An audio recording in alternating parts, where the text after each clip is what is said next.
So in this video, I want to explain the two things that pretty much allowed me to be able to turn this into my office and make a full-time income out on the water, fishing. And the first thing is you have to be obviously good enough to charge money for it, but probably not as good as you think. And the reason that I say that is because, I would be kidding myself if I said I was the best fisherman around. I'm the best fisherman in the state of Michigan. That just wouldn't be a true statement, and it'd be crazy for me to even think that. So a lot of people, what holds them back from actually trying to become a fishing guide, in my opinion, from what I've observed, is they set the expectations too high. They're like, if they know someone who's a better fisherman than them, then they're just like, oh, I wouldn't be good enough to do it. And it's like, not necessarily the case. And I can tell you that's not the case because I've actually done it and I'm not the best. So, and yet it works out. But obviously you have to know what you're doing enough that you still get good results for your clients and stuff. My point is you just don't have to be like some elite, crazy level person like a lot of people think you do.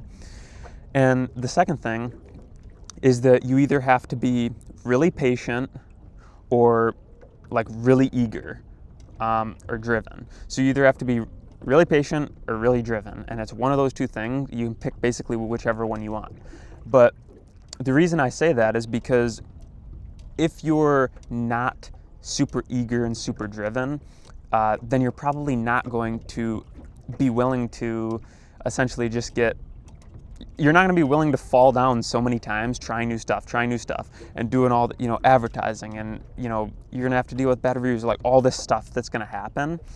So you're probably just going to take the slower path, which is the patience path. And if you're cool and you're like, dude, I'm going to wait 10 years. I'm cool, 10 years, 15 years, 20 years for this business to take off. It doesn't really matter. I'm just in it for the long haul. Then that's fine, and just understand that that's the path that you're taking. But what happens is people just misalign their expectations, and they expect to not have a lot of grit, not be eager, not be super driven, and for things to happen fast. And it doesn't seem like it works that way when I've tried it. So if you want results to happen faster, like for me, how I was able to go from literally a complete startup and all the way to full time in a year. And when I say full time, I don't mean I wasn't making 50 grand a month or something. I just mean I was consistently making $3,000 to $5,000 a month in actual take home net profit, which isn't going to buy you a bunch of Lambos and private jets and stuff, not even close. But it was way more than I was making at my full-time job before that, while I was in high school. So I just want to clarify that's what I consider to be full-time income. But yeah, and the truth is you have to have, like I've said before, I don't want to beat a dead horse, but you have to pick.